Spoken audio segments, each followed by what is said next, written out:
Hey guys, I cut off my hair and I'm currently working through this chapter of Terminator Salvation, and being the fact checker that I am, it's made me think a lot about how it really does seem like while the Terminator franchise is a set of pretty awesome popcorn flicks, they don't really seem to understand how the space-time continuum works. And it's important to me that if you're going to do really good science fiction, you need to understand the science behind the fiction for it to make sense. So let's get right down to it, how the Terminator franchise does not get the space-time continuum. Alright, starts in 1984. And the first three, well actually the first four, the way they float, they make sense. Although it just really seems like Skynet just doesn't seem to learn from past mistakes, since all their Terminators keep getting whooped. It's like they do not seem to arm themselves with the foreknowledge that their machines get defeated each time. Another little nitpicky thing I've noticed is in Terminator Rise of the Machines, if the TX can turn her right arm into whatever weapon she wants, be it a bomb-ass rocket launcher or a flamethrower, why does she bother stealing that traffic cop's gun? Alright, then once we get to past Salvation, we get to Genesis and then Dark Fate, things stop flowing and making any sense. Alright, so let's go to Genesis first. So 2 Terminators were sent back to 73. One to kill the child Sarah Connor, and the other to protect and raise her. So why does this leave a need remained to, create a need to send Kyle Reese back to save her in 1984? And of course, while they're there, they make a jump to 2017 with no way back since they destroyed Genesis. So how does this not affect John's existence at all? Never mind that he's like a nanobot guy villain in Genesis. They started to hook up in 2017 now, so for all intents and purposes, John should be an infant right now. You know, playing on the fact that there's some measure of reality weaved into these movies. Alright, moving on to Dark Fate. 12-year-old John that we know and love back from Judgment Day, which came out in 92. He's assassinated during his childhood, which kind of makes everything from Rise of the Machines to the Sarah Connor Chronicles and Salvation, and to a lesser extent Genesis, impossible.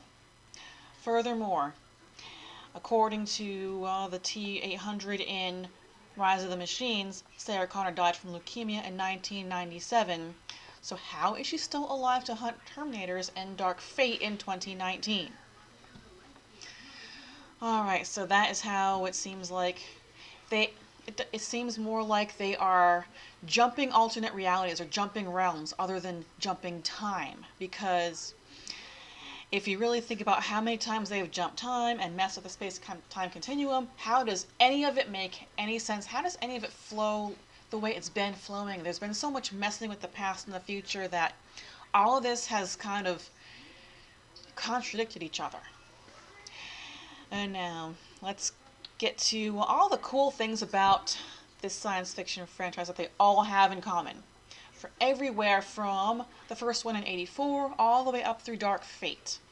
First is that the attack of the villain Terminator, followed rather quickly by the intervention of the hero, which starts kind of a high-speed chase with the our damsel in distress or child in distress with our hero driving some crappy car, trying to escape the villain driving like a big rig or some very difficult to manage vehicle. They get away, and the protagonist and the hero, they kind of talk and catch up and kind of brief each other on what's going on. The villain finds them again and makes a second attack.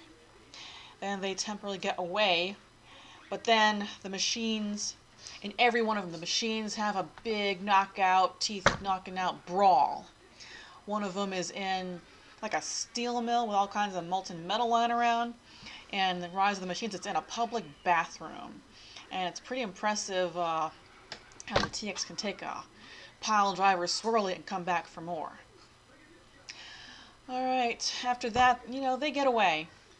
And just as they thought they've escaped, the villainous cyborg comes back and attacks, but is reduced to some kind of horrible thing of horror. Like in the first one, the T-100's flesh is all burnt off and it's just that metal skeleton chasing them down.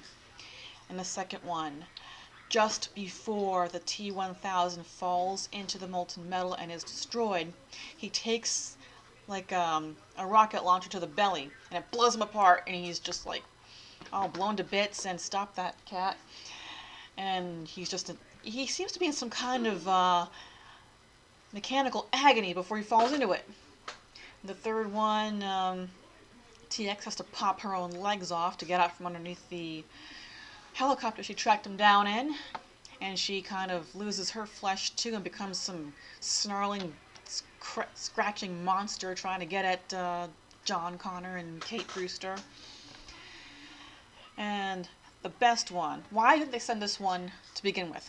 The T-Rev 9, the one that could separate its body from its bones, that's pretty badass. Why didn't they send that in the first place? And seeing what that thing became just before Grace and Danny and Sarah Connor and Carl finished it off was wild. And then all the films end, they've escaped, they survived, but there's still this dark and foreboding feeling surrounding the conclusion. And that's all I have to nitpick about the Terminator franchise. I'm going to read these books and get back to you about the movies. I think it's just going to be Salvation and Judgment Day that I have here. And since I have a few Walking Dead comics, I'm going to attack the little plot holes in the zombie apocalypse too. I hope you'll stay tuned for it. Thank you for watching.